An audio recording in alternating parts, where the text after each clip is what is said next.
Good afternoon. Wow, that's loud. I'll talk softer. So this is the worst presentation slot that anybody could ask for at an event. First spot after lunch. Thanks, Bogdan. We're not friends anymore. So what I have to do to you, and I'm sorry, but you need to follow my orders because I'm the speaker and I get to do what I want. Yesterday was my birthday. And it felt...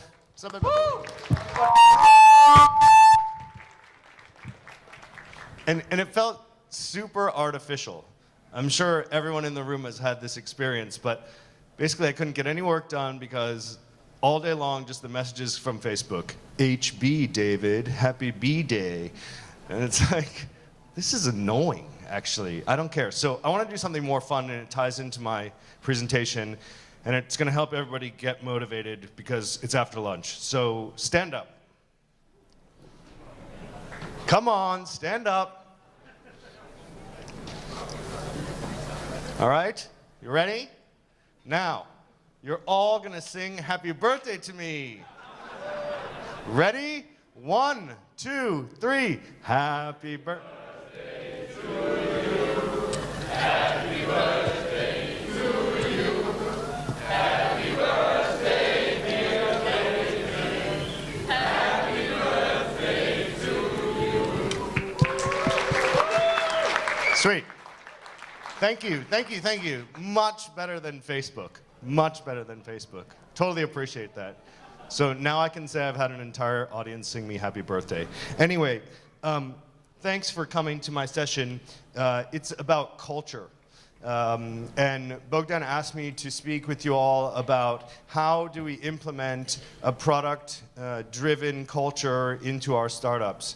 And how can we look at things in that area to make what we do even better on a daily basis. So I've crafted this presentation to give you as many examples as I possibly can about what I can think about will help you in building your culture, okay? So first, a few classic examples. How many people recognize the picture?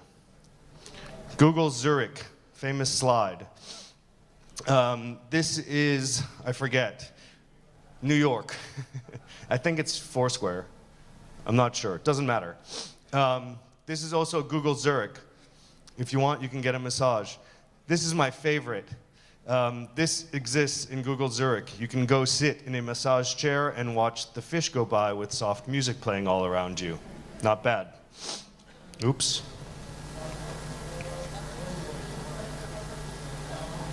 Shit.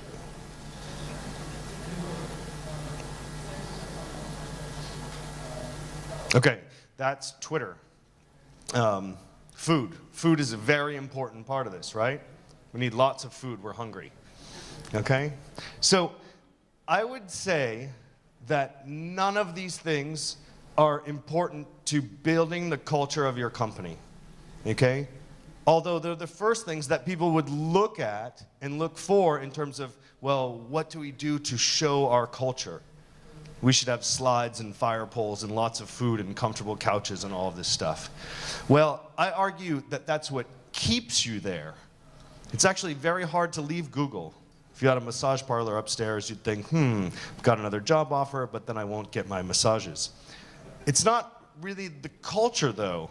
It's an attraction, it's a retention tool, and it's a lot of fun, and you get a lot of press about it. Like having a pool table in the middle of your workspace. But this is really what I think culture is about, okay? It's about defining who you are and what your company is about, okay? Anybody know where this comes from? It's a pretty widely popular slideshow. Anyone? Netflix, okay? Most people who come to conferences and listen to presentations don't remember much afterwards. That's because there's big parties after and you all get too drunk. So if you remember one thing from my presentation and you really are interested in this topic, go on SlideShare, search culture, you'll get the first hit is Netflix. It's the most amazing presentation about startup culture that you'll see, besides mine, of course. And check out what they do, and we'll talk about it a little bit further in the presentation. But basically by saying, we want something that creates excellence, and we're going to build everything around that, let's look at how that's done. Okay, so I have a few examples here, and Steffi, I have full authorization, apparently, from your CTO to use these examples. So, this is Wooga. If your culture, if part of your company is about creativity, then be creative. Have a space for creativity. Okay, show that you really mean it. It also looks pretty cool. I was visiting the Wooga offices a couple of weeks ago, and I saw some things that I really, really liked. And to me, they stood out as part of the culture. And it stood out as a company to me that wants to involve everyone in the company and be really openly transparent about what they do, communicate about what they do. And so there was two things I wanted to show you. These are team meetings that they have every week to talk about everything that's going on in the company, and anyone can come. I've actually never worked at a company where if you were interested in a particular department or a product that you could just walk into their meeting and hear what's going on. That's pretty damn cool, because that's integrating the whole company and bringing people together and getting you a lot more feedback on what you're doing. Oops, I'm really bad with this clicker. This is the other example that I want to show. I love it, you're laughing. I swear to God, it's authorized. So this is another example of something they do at Wooga. They call it 5 Minutes of Fame, and basically they hold these sessions. There's a moderator, the people in the little pictures are the moderator, and they're fast talks, 5 to 10 minutes, I think, talking about the different topics that you see up on the board. So it could be something technical, it could be something product-based, and I think they even do some marketing talks and intelligence talks and things like that. And again, anyone can go in, share, and learn from each other. It creates a culture, it creates an attitude, it creates a way of being in that company, okay? I'm done with Wooga. You can breathe easy now. Okay, so let's talk about feedback. I think that people talk about feedback a lot and say feedback is really important. But I also see that people struggle a lot giving feedback because they're scared to. They're scared of the reaction. They don't want to hurt their colleagues. They don't want to sound negative about something somebody's worked really hard on. But it's absolutely essential that you incorporate this method of transparency, of feedback, of communication, of criticism, of sharing opinion and voicing your interests within your company at any level so that people understand what's going on, so that you can move them forward. People talk about this, but you have to implement it. And how can you do that? How can you give frequent feedback? Do you talk to people in your company every day? A startup of 3 people, I hope so. I know examples where that's not the case. They sit in the room and they don't really talk to each other. They email each other in the same room. Believe me, it happens. I'm sure some of you actually are laughing because it kind of reminds you of your own situation sometimes. But you got to talk to people. You got to open up and say, hey, what are you working on? Okay? Why not have a stand-up meeting on Monday morning with everybody in your company and say, what's going on? What are you doing? What are you going to get done with this? What are you going to get done this week? What results are you going to have? I hate this picture, but it's the only one I can find. But it actually illustrates what most people think of performance reviews, that they're these nasty, bureaucratic, administrative things. But they can be hugely, hugely valuable. People want to know how they're doing, and you don't tell them. So it's very hard. So either you're very self-confident and you think I'm great and I'm doing really super, or you never know, and you walk around in fear that you're not doing a good job, but no one's telling you, okay?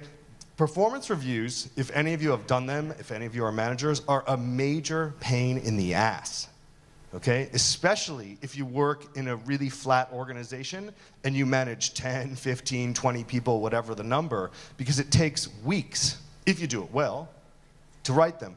But the people love the fact that you sit down with them and share real feedback with them on how they're doing. It helps them grow, it helps them develop.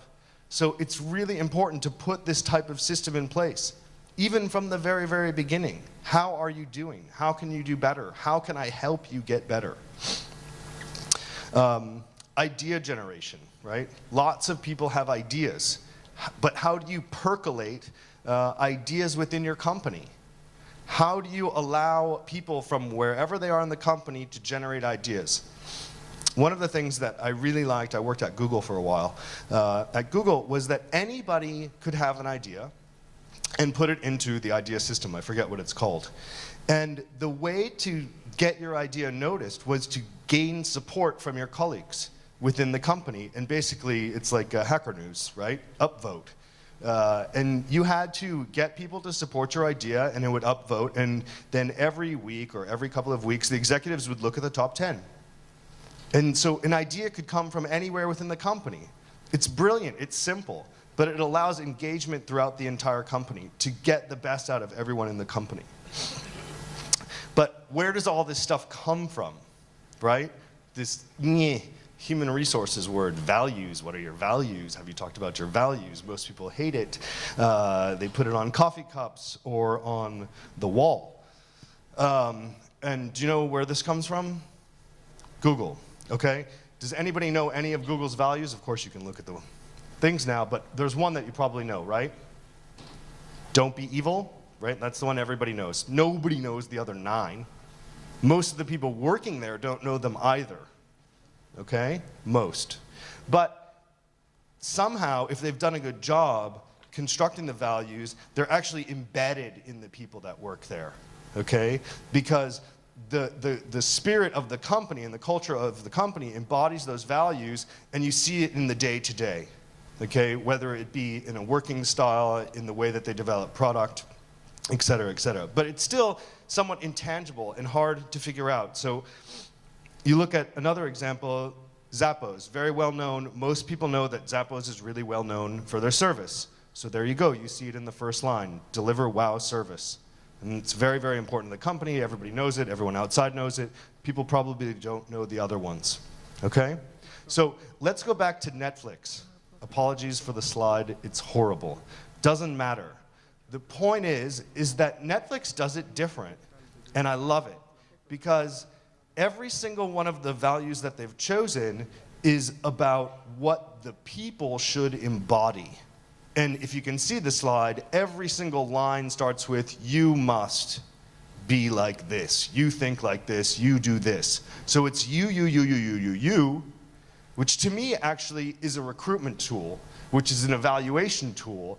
And when I assume any manager hires someone at Netflix, they have this grid in front of them and says, does this person tick off the box? And I bet if the person's missing some particularly relevant experience, whether it be a technical piece or a marketing piece, that is of secondary importance, as opposed to ticking all of these boxes. Because if the person has what's in those boxes, then they fit at Netflix. And above all, that's what you want. You want the right fit, because that's gonna make your culture. So, hiring, okay? Which, to me, builds your culture. You can create the values. You can say, this is how we're going to function as a company. We want to be super transparent. We want to move really fast. We're not going to be evil, et cetera, et cetera. But the people that you bring into the company have to embody those values, okay? So I want to show you a couple of quotes. How many people have heard of the 10x principle, mostly related to engineers? But I'd say it goes beyond that. Okay, so the theory is that the best engineers are 10 times more productive than the average. So I looked this up a little bit, and that's actually not entirely accurate. They've done some studies, and it's more along this line, where the best engineers are 3 to 4 times better than the average and 10 times better than the below average, okay? But the point remains the same. The people that are the best, the people that perform at 10x, are the ones that you want, okay?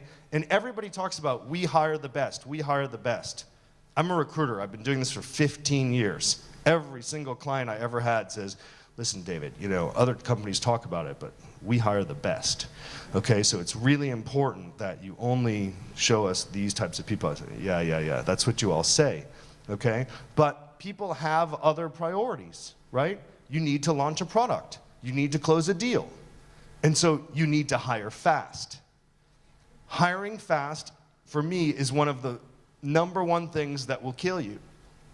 Because it'll distract from your culture by bringing somebody into the company that's not a fit, that doesn't make sense for you to work with. And it kills me every time I see this happen. It happens all the time. It happens every day. I was talking to somebody yesterday, startup guy. I will not mention any names because he's here. Okay? And he said, yeah, I got this guy on my team. He's not really a good fit. My immediate reaction to him was fire him. He's like, yeah, but I said, no, fire him. And I said, you just got to do it. The guy doesn't fit in the team. You get rid of him. And I said, well, maybe I have to give him a little bit more chance. The fact is if you don't do it right away, it's going to get harder. Okay? So you want to keep this, in mind in terms of the best of the best. If that little story didn't help you, maybe this one will. Okay? The difference between an A and an A+ team is the difference between 1 million and 1 billion. That's pretty significant. I doubt there's any scientific data behind that, but who cares? Okay, the point is you want the A players. The A players drive your culture, they drive your company, they drive your success. So I promised Bogdan that I would try to fit in things about driving a product-focused culture, because he told me a lot of you are working in product-based companies. So I wanted to highlight a couple of things that I dug up and talk around them. I think this is a great quote, if you take a chance to look at it, because this is what people really want today. People want the opportunity to think for themselves. And the question to you is are you letting people think for themselves in their own company, right? Is this the way that you're leading within your company? Would people say this about you, right? Is this part of your culture? Do you agree with it? Do you think that this is something that happens? And if not, could it? And how do you make that happen?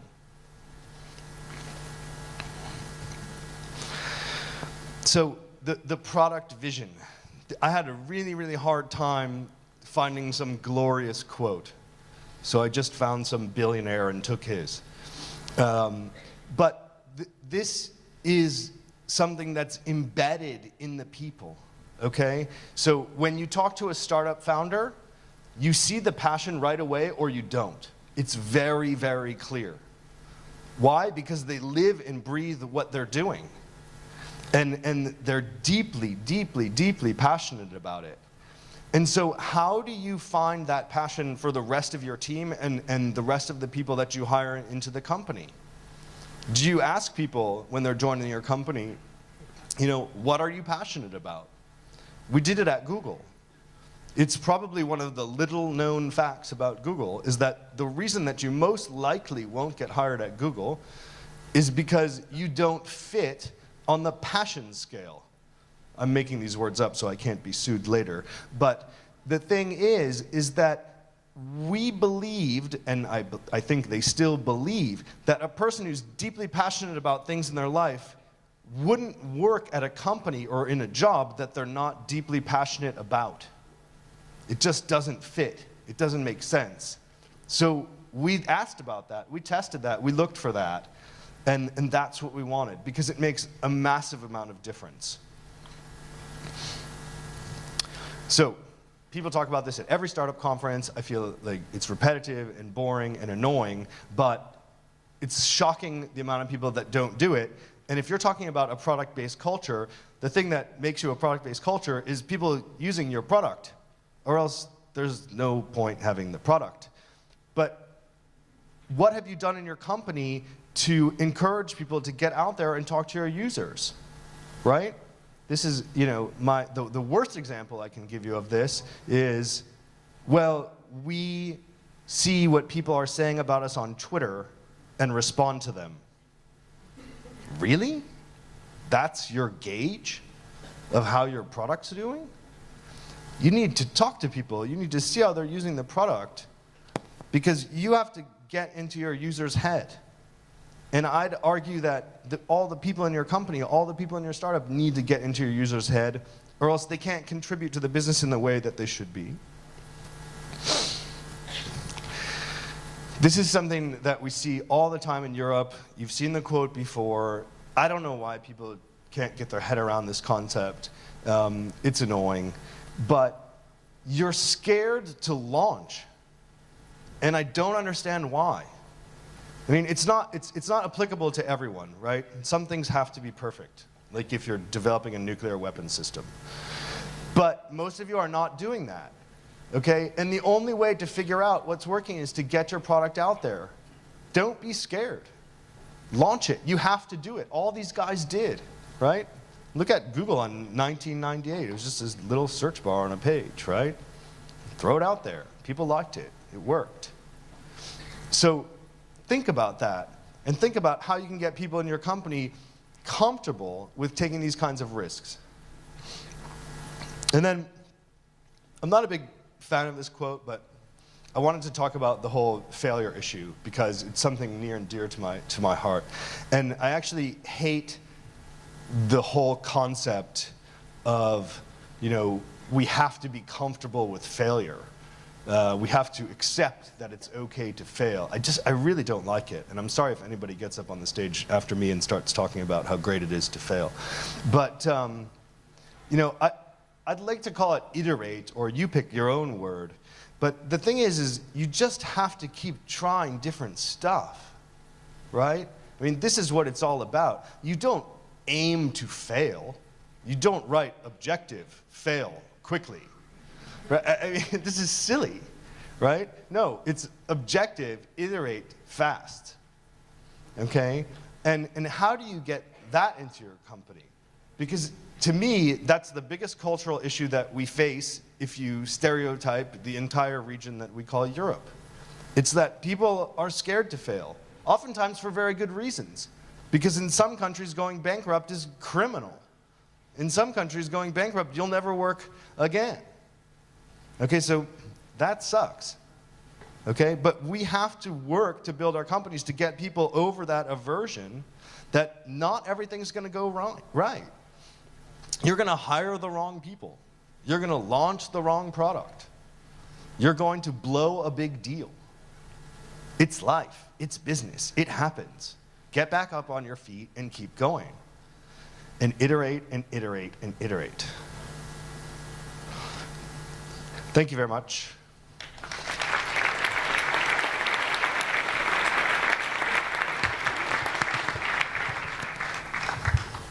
Stay up there. Yes, sir. Questions? One microphone here, please.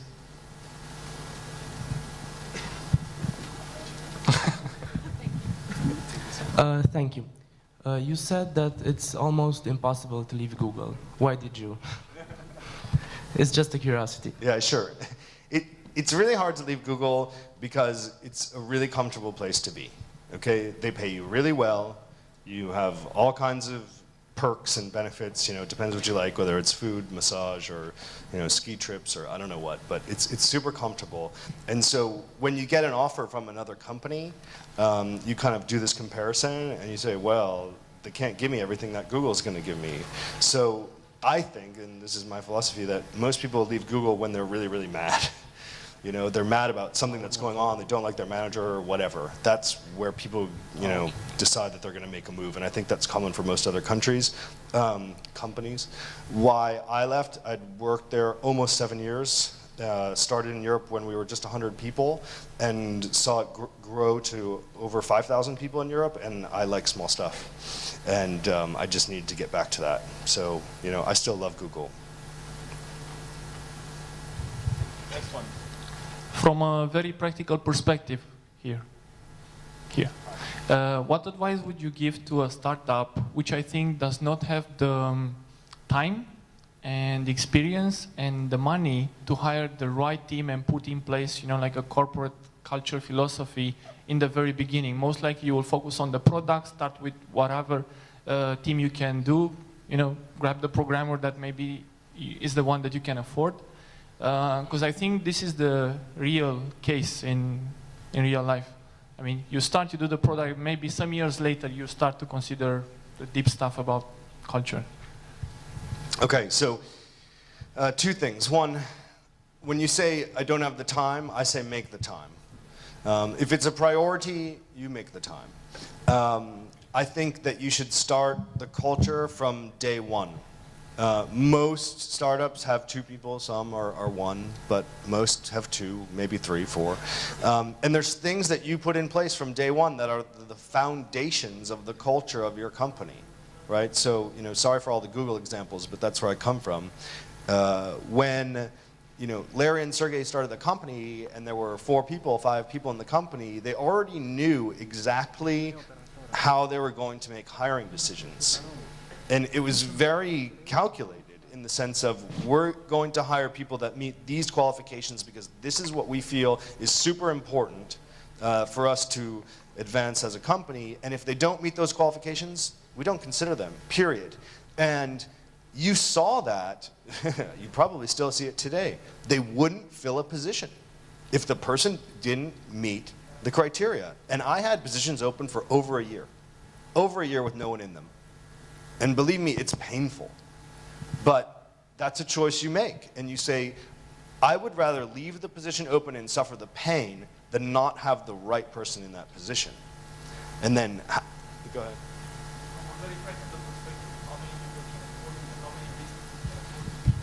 how many businesses can afford to be in that position? Well, remember, these guys started off with Sorry, he said how many businesses can afford to be in that position. Remember, they started off with $100,000 US. So if you talk about afford, it wasn't that much money. You got to find the people who are passionate enough about it that aren't going to say, I need $120,000 salary and I want 10% of the company and I want this and I want this and I want this. They're like, no, I believe in this. I want to do it. You don't want a mercenary on your founding team, right? You want somebody who is bleeding passion for your product and your vision as much as you are. And so that's going to help you find those right people. And it's hard. There's nothing easy about it. It's hard. Next question over there.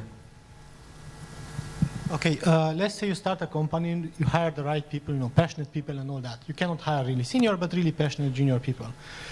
Do you think you could still have the case that the company outgrows them, so they reach a limit while the company grows, or your opinion is that if you start with the right passionate people, they will be able to, grow together with the company? Okay, so it's a case-by-case basis, okay? So for the last 10 years, I've probably been involved in hiring people who are overqualified. And the reason for doing that is learning that when you are in a high growth business, if you hire someone today at the level of the job, okay, so say your business has, I'm just picking a number, 2 million in revenue, and you hire a person to do marketing who has the experience of dealing with 2 million in revenue. What happens when your business hopefully grows to 20 million in revenue? Is that person capable? Sometimes yes, sometimes no. And when you take the Google example, we made mistakes early on in hiring people who were at this level and they couldn't make it to the next level. And so what happens then? It's tough because either they leave the company, you have to hire somebody above them, they don't like that. Sometimes people are cool about it and you find something else really interesting for them to do. But if you're on a trajectory like this, you want to think about hiring for the next step. Does that answer your question? Yeah. One more? No more? One more? Over there? Here. Over here? Take a pick. Oh, me? No. It's wherever the mic is. Well, there's 2. Go. You're the timer. So my question is very simple. For a startup, which one is more important in the beginning? Having a great culture or having a great idea? Because many of the startups start thinking, okay, now we're going to do the product, and after we have shitload of money, we're going to build our culture. Okay, is this the right thinking, in your opinion? So just to clarify, I think everybody in the room thinks that, we have to structurally build this culture and plan it out. You're building culture in your company from day one, whether you know it or not. You're building culture. It's happening. Okay, just are you in control of it or not? Okay, so that's one thing. The second thing is I always think not the culture in this case, but the team matters much, much more than the idea. Okay, it's just because 99% of the time the idea changes. Thank you, David. We still have a few questions, but we are out of time. Please ping David. He'll be around here for a while, right? Today, tomorrow. You can probably also get in touch with him at the parties. I'm just saying. Thank you.